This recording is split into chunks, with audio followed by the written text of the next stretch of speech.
আসসালামু আলাইকুম। বিন্না ফুলারের পক্ষ থেকে আপনাদের সকলকে স্বাগত জানাচ্ছি। আশা করি সকলে ভালো আছেন। আজকের এই ভিডিওতে আমরা দেখাবো চট্টগ্রাম ইউনিভার্সিটির যারা আবেদন করেছেন টাকা এখান থেকে যারা পেমেন্ট করতে পারতেছেন না, তারা কিভাবে এই বিল নাম্বার দিয়ে রকেটের মাধ্যমে টাকা পেমেন্ট করবেন। রকেটের মাধ্যমে টাকা পেমেন্ট করার জন্য আপনারা এই বিল নাম্বারটি ইউজ করতে হবে। এই বিল নাম্বারটি আপনি অন্য কোথাও লিখে রাখবেন। লিখে রেখে আপনি আপনার মোবাইলের যে রকেটের অ্যাপস আছে, এই রকেটের অ্যাপসটি ওপেন করবেন। রকেটের অ্যাপসটি ওপেন করার জন্য সর্বপ্রথম আপনি আপনার মোবাইলে আসবেন। মোবাইলে এসে রকেটের অ্যাপসটি ওপেন করবেন।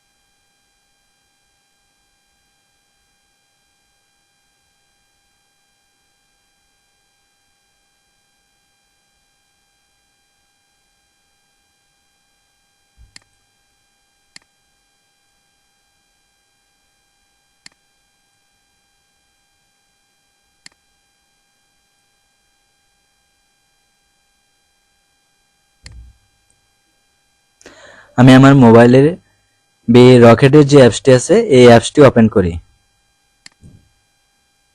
এই যে মোবাইলে যে রকেট অ্যাপসটি আছে, এই রকেট অ্যাপসটি ওপেন করলাম। ওপেন করার পর এখানে আমি আমার রকেট পাসওয়ার্ড দিব, দিয়ে লগ ইন করবো।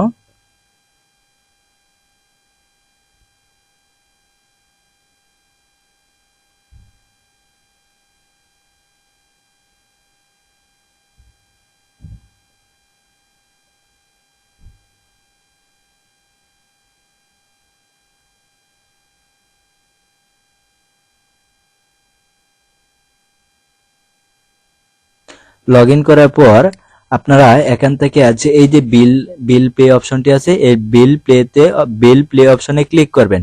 বিল প্লে অপশনে ক্লিক করার পর এখান থেকে আপনাদের এই যে সার্চ বিলার অপশনটি আছে, এই সার্চ বিলার অপশনে লিখবেন সিইউ লেখার পর দেখেন কি আসে।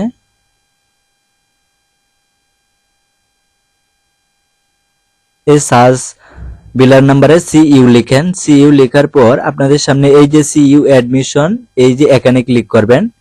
এখানে ক্লিক করার পর দেখেন এখান থেকে আপনাদের কি আসছে। এখান থেকে সিইউ অ্যাডমিশন বিলার আইডি এত 2200, এটা চেক দিয়ে নেবেন। নেওয়ার পর এখান থেকে দেখেন এই যে বিল নং, এই বিল নং এর জায়গায় আপনি আপনার বিল নাম্বার লিখবেন। এই যে আপনার আবেদনের যে বিল নাম্বারটি আছে, এই বিল নাম্বারটি আপনি অবশ্যই এখানে লিখবেন। লিখার পর এখান থেকে প্লে ফর সেলফ মানে নিজের অথবা আধার, আপনি এখানে নিজের দিলেও দিতে পারেন অথবা আধার দিলেও দিতে পারেন। যদি আপনার নিজের হয় তাহলে এখানে সেলফ দিবেন এবং এখানে আপনার নাম্বারটা চেক দিয়ে নেবেন নাম্বার সঠিক আছে কিনা। যদি আদার্স দিতে চান তাহলে এখানে আদার্স দিয়ে এখানে আপনি আপনার নাম্বারটা লিখতে হবে। আমি আদার্স দিয়ে আমি আমার নাম্বারটা লিখে দিচ্ছি।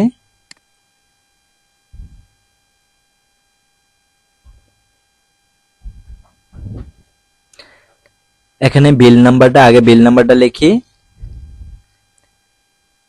বিল নাম্বার লিখে তারপর এখানে আদার্স দেই। আদার্স দিয়ে এখানে স্টুডেন্টের মোবাইল নাম্বারটা দিব। এখানে স্টুডেন্টের মোবাইল নাম্বারটা দেই।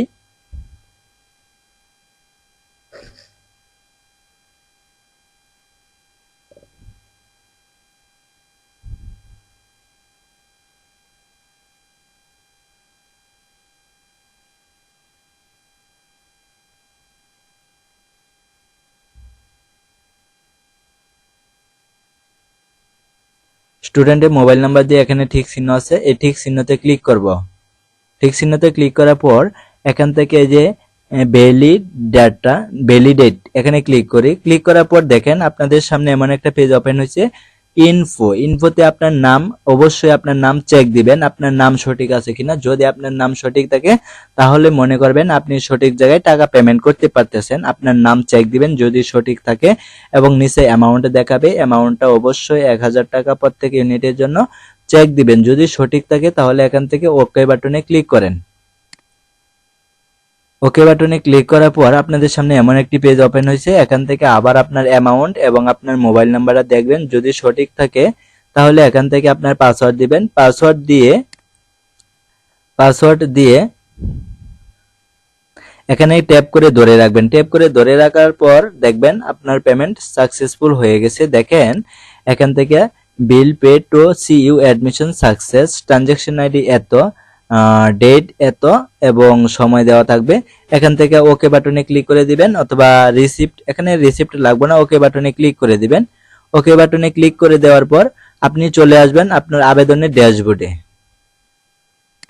এখান থেকে আপনি চলে আসবেন আপনার আবেদনের ড্যাশবোর্ডে এসে আপনি এই যে অবস্থায় আছে এই অবস্থায় অ্যাপ্লিকেশন অপশনে আসবেন। অ্যাপ্লিকেশন অপশনে এসে এখান থেকে যদি এখানে পেড লেখা না থাকে এবং এখানে যদি পেমেন্ট স্লিপ না এসে থাকে তাহলে আপনি একবার এখান থেকে রিলোড করবেন। আপনি আপনার ব্রাউজারটা রিলোড করবেন। রিলোড করার পর দেখবেন এই যে অ্যাপ্লিকেশন অপশনে আসবেন। অ্যাপ্লিকেশন অপশনে এসে দেখবেন আপনার বিল নাম্বার এবং অ্যামাউন্ট এত। এখানে দেখবেন পেড লেখা আছে, আগে আনপেড লেখা ছিল, এখানে পেড লেখা থাকবে। এবং এখান থেকে যে পেমেন্ট স্লিপ, এই পেমেন্ট স্লিপটি আপনি চাইলে ডাউনলোড করে রেখে দিতে পারেন, অথবা আপনি যে কোনো সময় এখান থেকে চাইলে ডাউনলোড করতে পারবেন। তারপর নিচে আসেন, নিচে এসে দেখেন অ্যাপ্লিকেশন স্ট্যাটাস টেবল। এখান থেকে আপনার দেখেন অ্যাপ্লিকেশন স্ট্যাটাস টেবল, এ ইউনিট কমপ্লিট হয়েছে, এই ইউনিটে বিলার নাম্বার এত এবং কিসের মাধ্যমে টাকা দিচ্ছেন দেখেন এখানে রকেটের মাধ্যমে টাকা দেওয়া হয়েছে। এবং এখানে পেমেন্ট স্লিপ, চাইলে এখান থেকেও পেমেন্ট স্লিপ ডাউনলোড করতে পারবেন। হ্যালো বন্ধুরা, এখন আপনি যদি পরবর্তীতে চান যে এই ইউনিট আবেদন করার পর যদি 2-1 দিন পর যদি মনে হয় আপনি আবার নতুন করে বি ইউনিট অথবা B1 B2 সি অথবা D1 আবেদন করতে চান, তাহলে আবার পুনরায় রেজিস্ট্রেশন করতে হবে না। আপনি আপনার ইউজার আইডি পাসওয়ার্ড দিয়ে লগইন করবেন। লগইন করে আপনি সরাসরি চলে আসবেন এই অ্যাপ্লিকেশনে এসে আপনি যে ইউনিটে আবার নতুন করে আবেদন করতে চান এই ইউনিটটি আপনি সিলেক্ট করে দিবেন। সিলেক্ট করে দেওয়ার পর এখান থেকে অ্যাপ্লাই বি ইউনিট এখানে ক্লিক করবেন। অ্যাপ্লাই বি ইউনিটে ক্লিক করার পর দেখেন এখানে আপনার বিল নাম্বার দেওয়া থাকবে, এখানে আপনার অ্যামাউন্ট, এখানে ডিউ বাকি থাকবে। আপনি চাইলে বিকাশের মাধ্যমে দিতে পারেন, আর যদি বিকাশের মাধ্যমে না দিতে চান তাহলে অবশ্যই আপনি এই বিলার নাম্বার দিয়ে রকেটের মাধ্যমে যে প্রক্রিয়া দেখাইছি সেম একই প্রক্রিয়ায় আপনি পেমেন্ট করবেন। পেমেন্ট করার সাথে সাথেই আপনি এসে এখানে আবার রিলোড করবেন। রিলোড করে দেখতে পাবেন যে এই ইউনিটের মধ্যে এখানে পেড টাকা থাকবে এবং এখানে পেমেন্ট স্লিপ দেখা থাকবে। হ্যালো বন্ধুরা, যদি আমার ভিডিওটি ভালো লেগে থাকে তাহলে অবশ্যই চ্যানেলটি সাবস্ক্রাইব করে রেখে দিবা। পরবর্তীতে এরকম নতুন নতুন আপডেট অ্যাডমিশন ভিডিও পাওয়ার জন্য অবশ্যই চ্যানেলটি সাবস্ক্রাইব করে রেখে দিবা, জন্য সবার আগে তুমি আমার ভিডিওটি পেয়ে যাও। Thank you so much. হ্যাঁ।